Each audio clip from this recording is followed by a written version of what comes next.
Bonjour et bienvenue.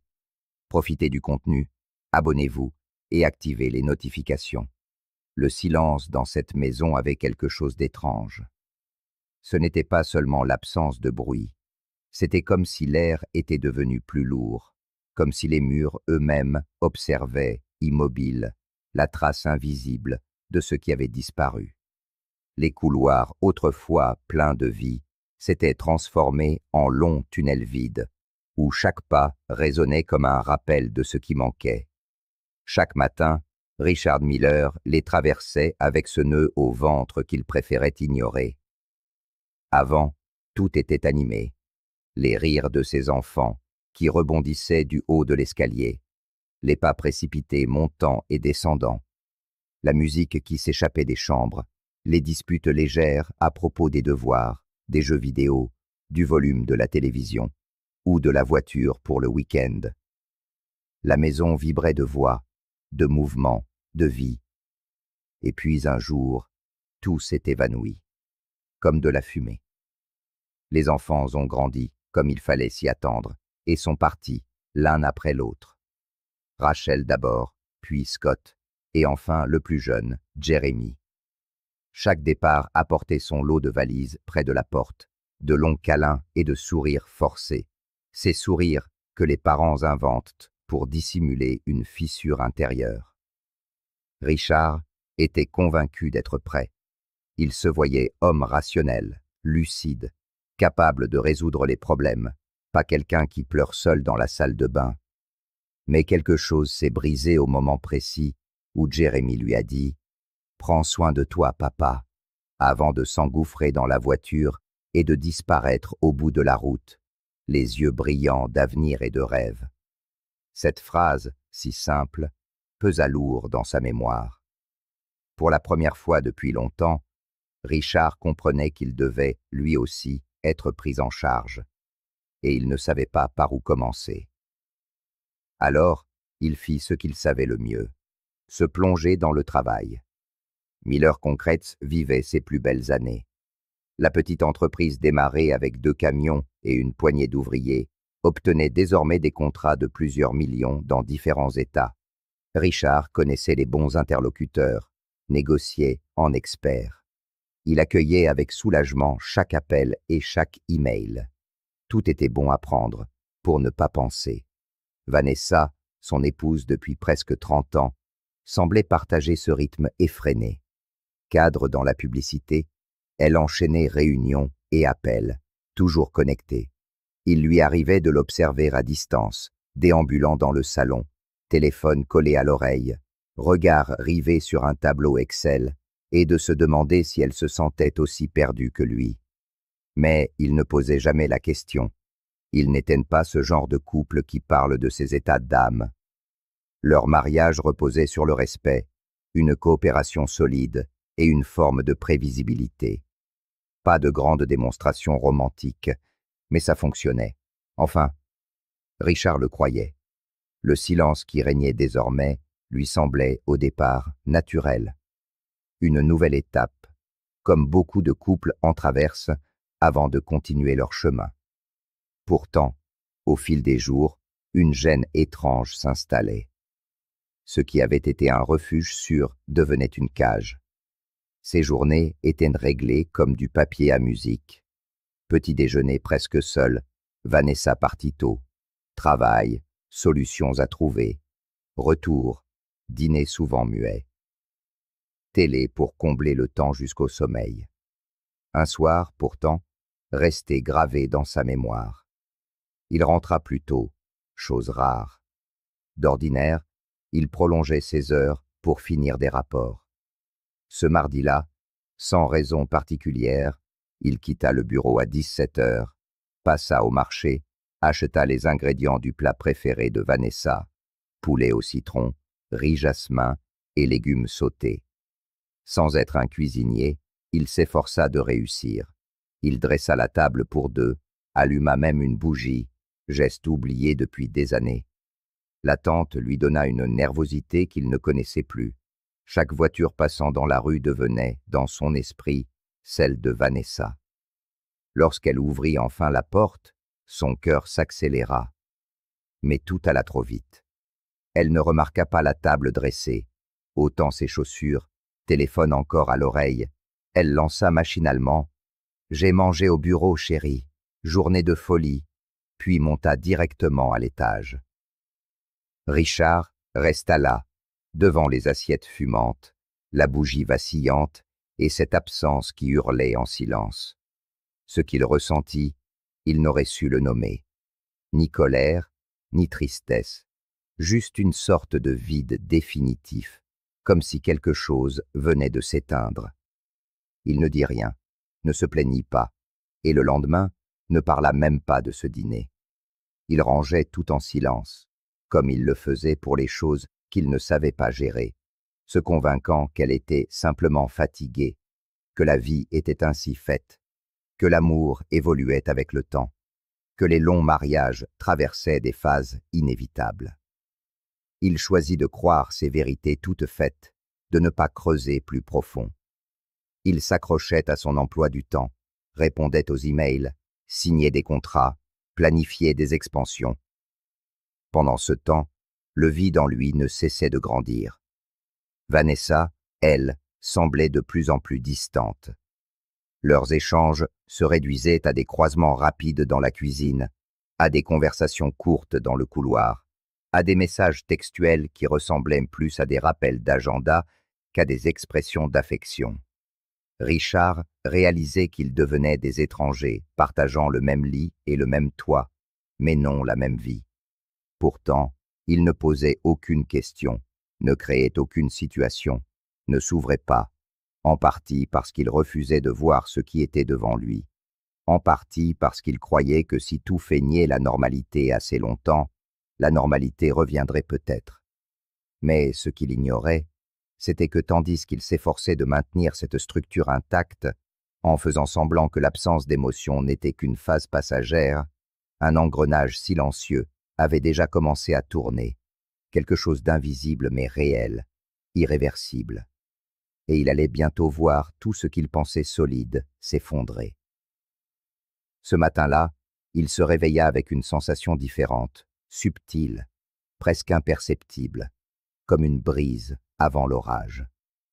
Il se leva à l'heure habituelle, suivit ses routines familières, la douche, la chemise repassée, le café noir préparé avec précision, mais une agitation intérieure qu'il ne pouvait expliquer l'habitait, comme si quelque chose en lui frappait à la porte, réclamant d'entrer. La journée était claire, sans nuages. La circulation avançait lentement, un simple jour de semaine. Il connaissait ce trajet par cœur, chaque feu rouge, chaque intersection, chaque bruit de moteur résonnant dans les avenues. Pourtant, en approchant du virage menant à son bureau, Richard tourna le volant dans une autre direction, un choix impulsif, sans raison ni destination précise. Il continua simplement. Au fil des rues plus calmes, il commença à remarquer des détails qu'il avait ignorés depuis longtemps. La couleur des arbres bordant les trottoirs, la lumière du soleil se reflétant dans les vitrines des boutiques, les couples marchant main dans la main. On aurait dit que la ville entière respirait différemment, ou peut-être était-ce lui qui apprenait à respirer de nouveau. C'est alors qu'il aperçut le café, petit et discret, avec une façade en bois sombre et de grandes fenêtres, rien de tape à l'œil, mais quelque chose l'attirait irrésistiblement. Une enseigne, peinte à la main, indiquait « Café fraîchement moulu, pain frais toute la journée ». C'était une invitation tacite, un refuge pour quiconque cherchait le silence et la chaleur. Il se gara et entra. La petite clochette au-dessus de la porte tinta doucement, comme si l'endroit enjoignait à parler à voix basse. L'odeur du café fraîchement infusé, mêlée à celle du pain tout juste sorti du four, créait une atmosphère presque thérapeutique. Des tables en bois, de minuscules vases avec des fleurs, des lumières suspendues, diffusant une lueur chaleureuse. Tout semblait prêt à envelopper le visiteur. Richard commanda un double espresso et choisit une table près de la fenêtre. Il voulait simplement observer le monde un instant, laisser le temps s'écouler sans hâte ni obligation. Il y avait quelque chose de libérateur dans cette pause, comme s'il s'accordait enfin l'attention qu'il s'était refusée si longtemps. En jetant d'un coup d'œil vers le fond du café, entre les plantes et les étagères, son cœur sembla s'arrêter. Son sang parut couler au ralenti. Assise à une table plus isolée se tenait Vanessa. Ses cheveux étaient noués en un chignon parfait. Elle portait un blazer marine élégant, des boucles d'oreilles discrètes qui capturaient la lumière douce. Sa posture, son sourire, tout en elle était impeccablement composé, comme toujours. Mais ce qui retint davantage l'attention de Richard, c'était qu'elle n'était pas seule. En face d'elle se trouvait un homme séduisant, avec une barbe taillée et une chemise claire aux manches relevées jusqu'au coude. Ils riaient, leur conversation fluide et intime, sans gêne ni hésitation, comme s'ils s'étaient retrouvés bien des fois auparavant. Richard se recroquevilla sur sa chaise, instinctivement cherchant l'ombre. Il observa chaque détail, chaque nuance, la façon dont elle inclinait légèrement la tête pour mieux écouter, comment ses yeux souriaient, comment ses doigts effleuraient le bord de sa tasse avant de se poser sur la table, trop près de la main de l'homme. Un toucher furtif ici, un rire discret là. Cela ne ressemblait en rien à une réunion professionnelle. Vanessa détestait les endroits simples. Elle préférait les bistrots chics, les restaurants sur les toits, les lounges aux noms exotiques, et pourtant, la voilà dans ce café cosy et discret, où personne ne prêtait attention aux autres. Richard mordit sa lèvre avec force. Il voulait encore croire qu'il existait une explication, qu'il ne s'agissait que d'un malentendu de plus dans une chaîne sans fin. Mais les gestes parlaient plus fort que les mots. Elle avait tendu la main, l'avait enveloppé autour de la sienne avec une douceur naturelle, presque chaleureuse, comme pour le calmer. Ou l'aimer. Ce fut comme une fissure dans un mur de béton. Silencieuse, mais profonde, irréversible. Son cœur s'alourdit. Sa main trembla autour de la tasse désormais froide. Son regard chercha une échappatoire, mais la vérité se tenait là, palpable, indéniable. Et puis, les mots tombèrent. Vanessa esquissa un sourire malicieux. « Chez moi, j'évite tout contact. Comme ça, il continue de croire que tout va bien. » Ces phrases frappèrent Richard en pleine poitrine. Elles résonnèrent dans sa tête comme hurlées dans un haut-parleur. Ce n'était pas une rencontre fortuite, c'était une stratégie. Elle l'avait tenu à distance sciemment, élevant des barrières avec préméditation, sûre qu'il ne découvrirait jamais rien. À cet instant, tout changea. Le café chaleureux se transforma en théâtre d'horreur muette. Les lumières douces devinrent cruelles.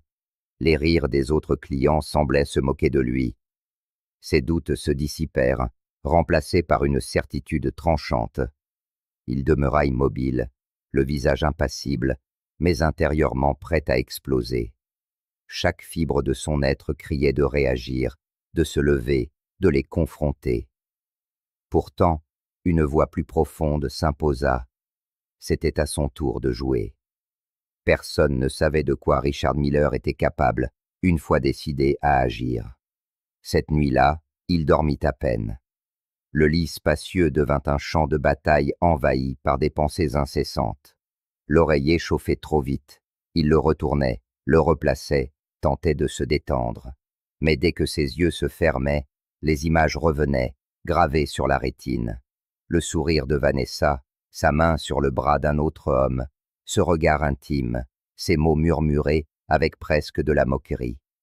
Il se tourna vers son côté du lit. Elle dormait paisiblement, le visage tourné vers le mur, inconsciente que le sol se fissurait sous eux. Richard resta immobile, respirant lentement, attendant que son cœur accepte cette réalité. Ce n'était pas seulement la douleur de la trahison. C'était la conscience amère que le monde solide qu'il croyait sien s'effondrait depuis longtemps. Il avait juste faim de ne rien voir. Mais ce soir-là, quelque chose bascula. Pour la première fois depuis des années, il cessa d'être un simple spectateur de sa vie. Il ignorait encore ce qu'il ferait, mais il savait une chose. Il ne se laisserait plus traiter comme un objet jetable, un fantôme naïf.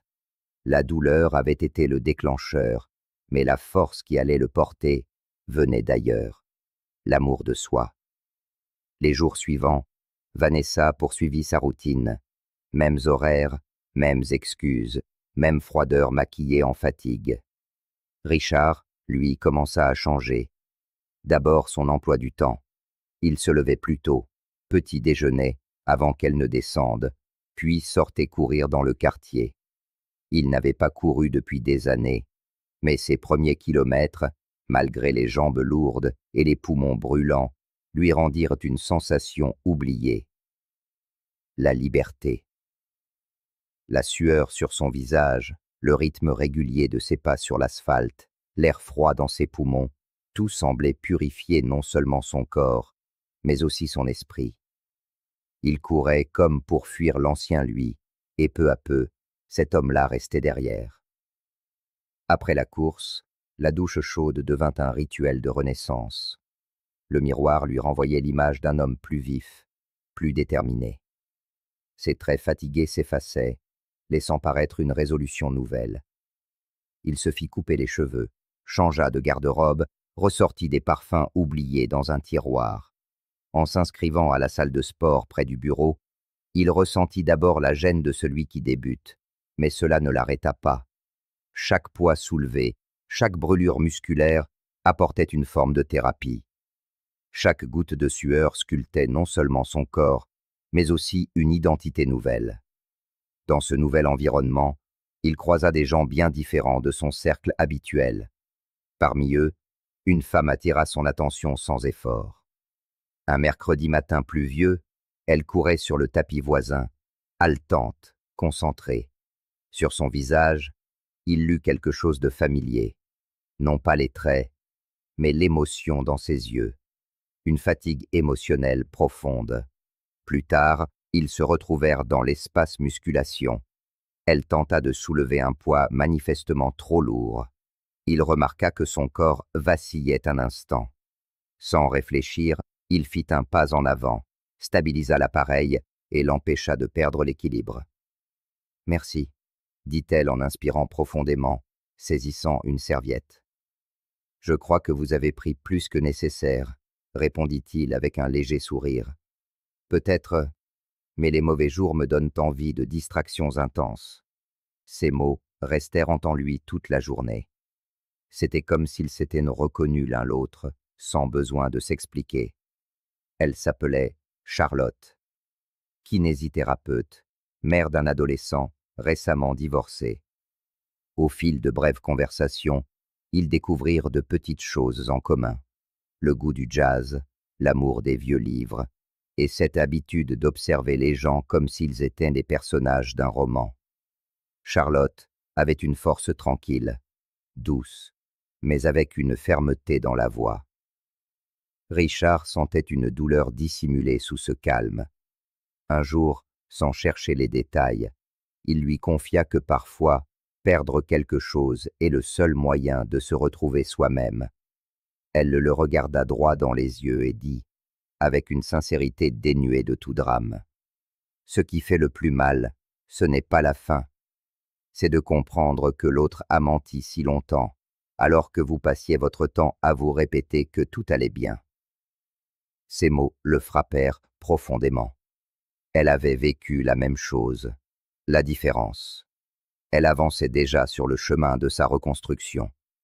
Peut-être était-ce pour cela que chaque rencontre avec Charlotte lui donnait un sentiment de soutien silencieux. Aucune pression, aucune sous-entente, juste une présence dans laquelle il pouvait être lui-même, sans filtre, sans défense, sans devoir prétendre maîtriser la situation. Pendant ce temps, chez lui, Vanessa commença à remarquer les changements. D'abord, elle les ignora. Peut-être pensait-elle à une crise de la quarantaine, un simple passage à vide. Mais, au fil des jours, elle perçut quelque chose de plus profond. Le regard de Richard avait changé. Une étincelle là où il n'y avait que vide. Une assurance là où régnait la routine.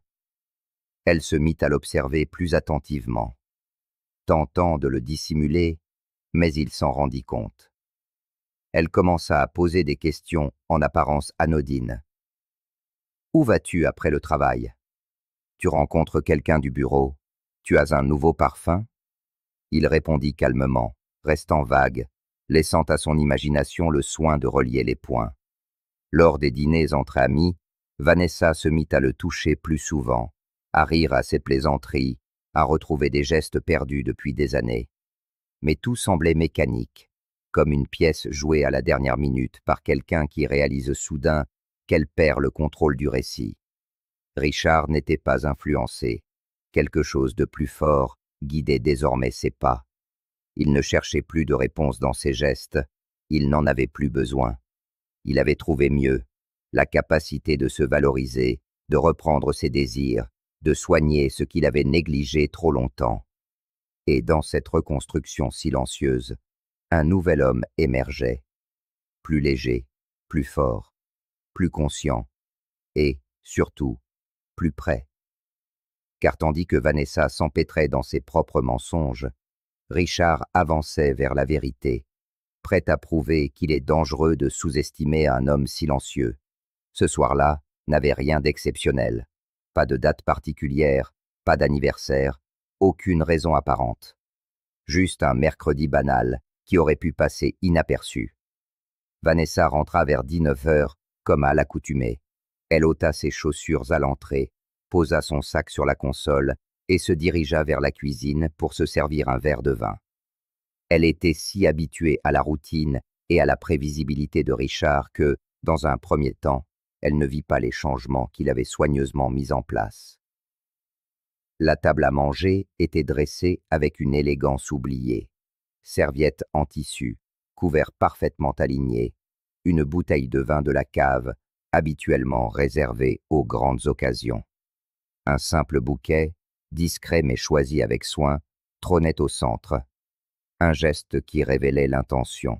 Vanessa fronça les sourcils, confuse. Mais avant qu'elle ne puisse parler, Richard apparut. Il portait une chemise sombre, le regard posé, un léger sourire aux lèvres. « J'ai pensé que nous pourrions passer une soirée dehors. »« Sans sortir, » dit-il, en lui tirant une chaise. Elle s'assit, hésitante, peinant à cacher son trouble. Ce type d'attention n'était pas courant. Elle tenta de jouer le jeu, évoqua un client difficile au travail, évita les questions directes. Richard, lui, paraissait à l'aise, menant la conversation comme on savoure un verre de vin. Lentement, sans précipitation, laissant parfois le silence parler. Au cours du dîner, il évoqua des souvenirs anciens qu'elle avait presque oubliés. De petits moments, comme ce voyage alors qu'il venait de se marier, perdu sur une route et arrivant par hasard dans un petit restaurant qui servait le meilleur pain à l'ail qu'ils aient jamais goûté. Elle esquissa un sourire maladroit, semblable à celui d'une personne qui tente de suivre une piste depuis longtemps effacée. Lorsque le dîner s'acheva et que le serveur engagé pour la soirée emporta les assiettes, Richard leva légèrement la main, puis déclara « Tu sais, j'ai beaucoup réfléchi à ce que nous avons construit ensemble, à tout ce que nous avons traversé, et j'en suis arrivé à une conclusion. » Vanessa se redressa. Elle reconnut aussitôt ce ton, celui qu'il utilisait lors des réunions cruciales, juste avant de présenter une offre impossible à refuser. « J'ai compris que ce qui compte le plus pour moi, poursuivit-il, c'est de préserver ce que nous avons bâti. Et pour cela, signer signifiait prouver sa bonne foi. Refuser, c'était soulever des soupçons. À cet instant, elle devait maintenir l'illusion de normalité. Richard fit signe au serveur, qui revint avec un élégant stylo. Vanessa hésita, mordilla légèrement sa lèvre inférieure, inspira profondément. La tempête faisait rage dans son esprit, mais son visage resta calme, affichant un sourire bref, presque mécanique. « Très bien. Montrons que nous savons être adultes, » dit-elle. Elle signa. Sa main était ferme, mais son regard se dispersait. En lui tendant les documents, elle tenta de conserver un ton détaché. « Voilà, nous sommes protégés. » Richard rangea le contrat avec un soin extrême, comme un objet précieux, puis leva son verre avec un sourire tranquille. « À ce que nous avons construit. » Elle l'imita, et pendant un instant, le tintement des verres résonna dans la pièce. Ils portèrent un toast comme deux amoureux renouvelant leurs vœux. Ce que Vanessa ignorait, c'est que dans ce geste élégant se cachait la première étape d'un plan méticuleusement élaboré. Richard ne laissa rien paraître. La conversation se poursuivit comme d'habitude. Un dessert léger, quelques mots au serveur, puis il raccompagna Vanessa jusqu'à la voiture, prenant soin de lui ouvrir la portière. La soirée s'acheva dans une douceur presque cinématographique, jusqu'à ce que le moteur se mette en route. Dans le silence de l'habitacle, avec les lumières de la ville se reflétant sur le pare-brise, nul besoin de parole. Richard savait déjà. La partie avait commencé, et Vanessa venait de lui céder le seul avantage qu'elle possédait. Le lendemain matin, il se réveilla avant l'alarme. Le ciel était encore sombre, mais dans son esprit, chaque pièce du puzzle venait s'emboîter, comme sous la baguette silencieuse d'un chef avant un grand concert. Le dîner de la veille lui revenait en mémoire, non comme un moment sentimental, mais comme l'instant où le dernier élément de sa stratégie s'était verrouillé. Vanessa, elle, agissait comme si tout était normal. Un baiser furtif avant de partir travailler, quelques compliments forcés sur le repas et le vin, un enthousiasme presque récité. Elle semblait croire qu'avoir signé ce contrat réglait le problème et lui rendait l'ascendant. Mais Richard savait que cette confiance n'était qu'une illusion. Et c'était précisément cette illusion qui devait perdurer. Plus elle se sentirait sûre d'elle, plus la chute serait brutale. Sa certitude fragile était un verre prêt à se briser, et lui tenait déjà la pierre. Tout au long de la semaine, Richard suivit son emploi du temps avec exactitude. Arriver au bureau à la même heure, saluer ses collègues du même sourire discret, assister aux réunions habituelles. Seule différence, la manière dont il observait. Chaque geste de Vanessa, chaque sortie annoncée comme une réunion, chaque changement de tenue avant de quitter la maison. Il emmagasinait ces détails comme un enquêteur silencieux, remplissant une mémoire déjà débordante. Un matin, alors qu'elle se précipitait hors de la maison pour une journée censée être pleine de présentations, il inclina légèrement la tête et dit, d'un ton paisible, « Bonne chance, profite bien de ta journée. » Elle le regarda avec curiosité, surprise peut-être par ce calme, puis disparut. Dès que la porte se referma, Richard monta dans leur chambre, ouvrit le tiroir de la commode et sortit l'enveloppe contenant le contrat signé. Ses doigts effleurèrent la signature de Vanessa, comme pour confirmer sa réalité. Ce simple papier pouvait désormais réécrire entièrement leur histoire. Pour avancer, il devait être prudent. Une seule erreur, et l'effet de ce qui allait venir s'effondrerait. C'est à ce moment que l'idée finale surgit. Un faux voyage. Quelque chose de simple, crédible et indiscutable. Un déplacement professionnel. Le vendredi matin, au petit déjeuner, il glissa la phrase avec désinvolture. Un imprévu. 2 réunions importantes à Atlanta. Je pars lundi. Je reviens mercredi. Vanessa feignit l'indifférence, mais ses yeux s'éclairèrent brièvement. Un détail infime, révélateur. Voilà la brèche qu'elle attendait pour poursuivre ce qu'elle croyait caché. La scène était plantée.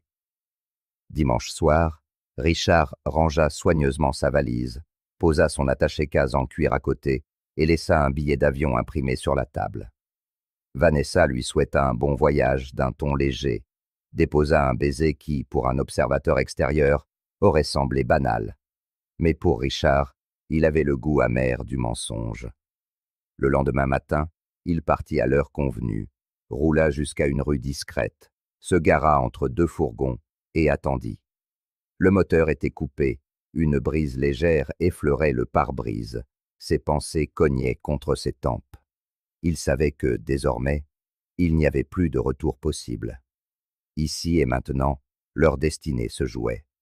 Moins d'une heure passa avant que la voiture de Jason ne se présente devant la maison.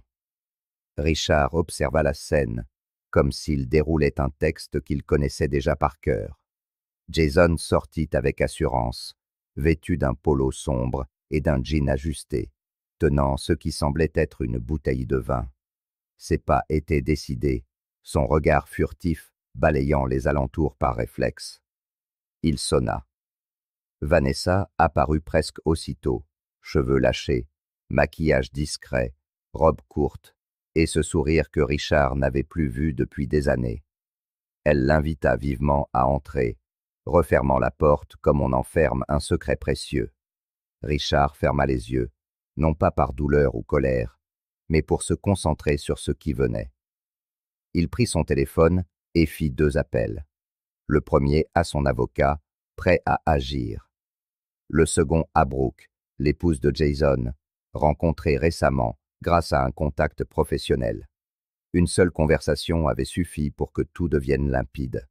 À l'heure fixée, Richard sortit de la voiture et s'avança vers la maison, le cœur tranquille, la clé dans la poche, persuadé qu'il était temps de conclure cette histoire. Il déverrouilla la porte sans hésitation, traversa le couloir dans un silence total, percevant des rires étouffés à l'étage. Montant lentement, son téléphone prêt à enregistrer, il sentit le bois craquer sous ses pas. Arrivé devant la chambre, il ouvrit la porte sans précipitation. Ils étaient là. Le regard de Vanessa croisa le sien et se figea dans une panique pure. Jason chercha désespérément à se couvrir des draps. Pas de cris, pas de confrontation, seulement le silence glacé d'une vérité mise à nu. Richard resta immobile quelques secondes, observant leur stupeur, avec le détachement de celui qui assiste à l'effondrement d'un édifice déjà fissuré. Puis, il tourna les talons et redescendit, serein, comme si cette scène avait déjà eu lieu quelque part, longtemps auparavant. À la porte d'entrée, son avocat l'attendait avec un dossier. Richard lui tendit les documents et hocha légèrement la tête. Ils se comprirent immédiatement. Vanessa, vêtue d'un peignoir, descendit en hâte, les yeux écarquillés par la peur. « Tu as appelé quelqu'un » demanda-t-elle, la voix tremblante. Richard tendit la main vers le dossier. « Ce sont les papiers du divorce.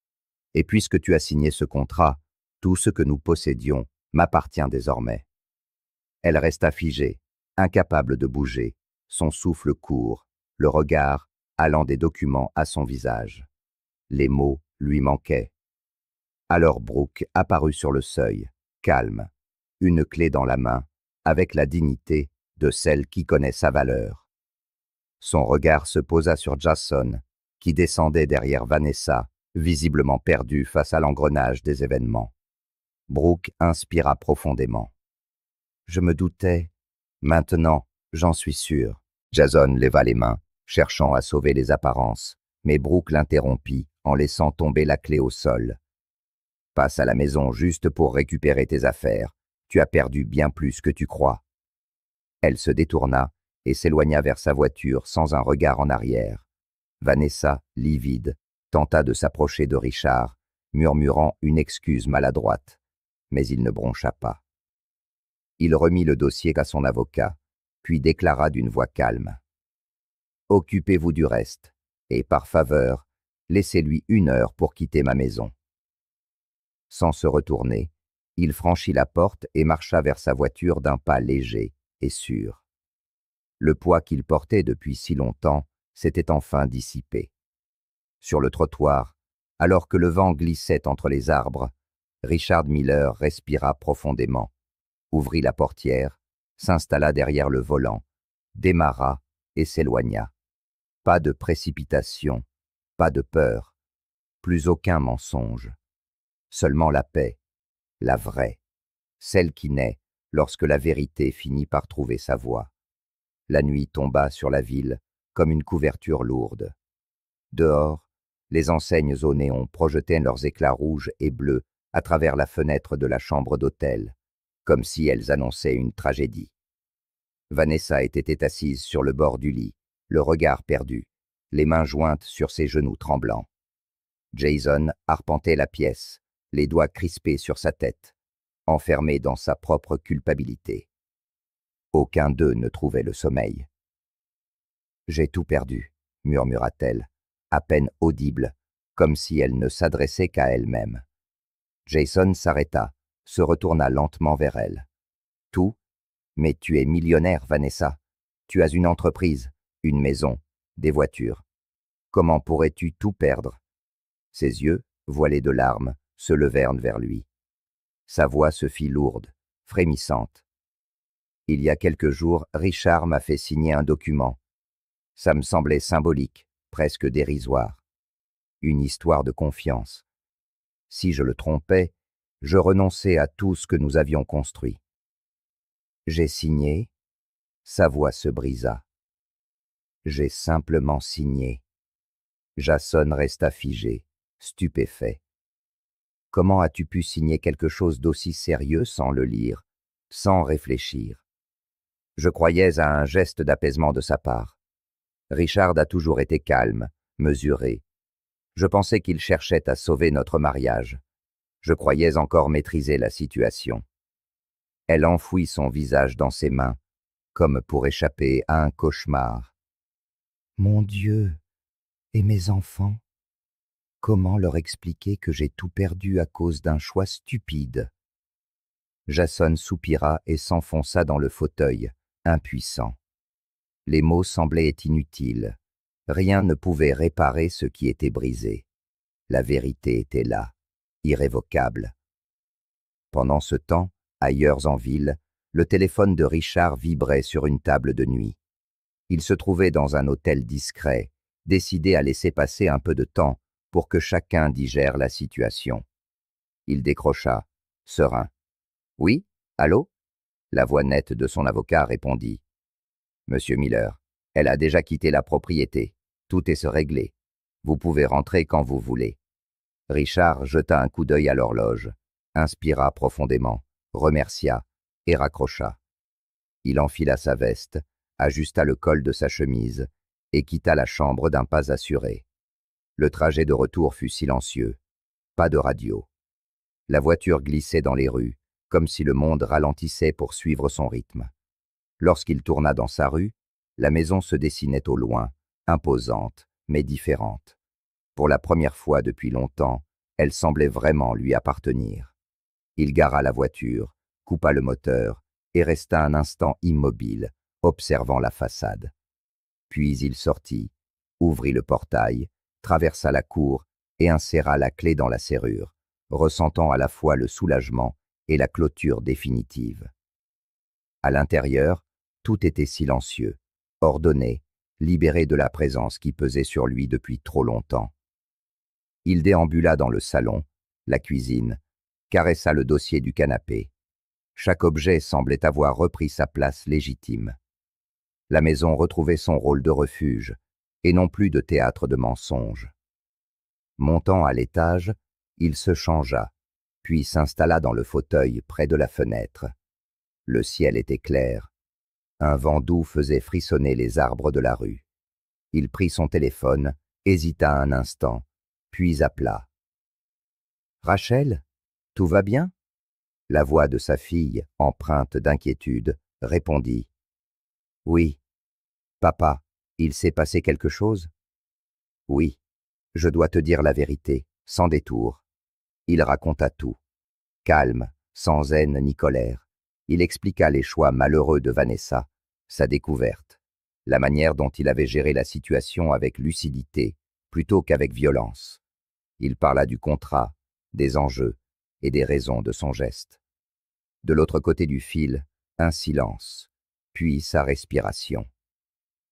Je savais qu'il y avait quelque chose entre vous. Merci de m'avoir confié tout ça, papa. Je t'aime. Je suis là pour toi. Richard sourit, les yeux brouillés de larmes.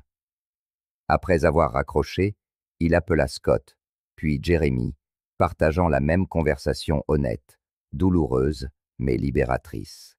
Et cette nuit-là, pour la première fois depuis longtemps, Richard dormit d'un sommeil paisible. Sans peur du réveil, sans masque autour de lui, sans feindre le bonheur. Parce que la vérité, même lorsqu'elle blesse, est le seul chemin vers la véritable paix.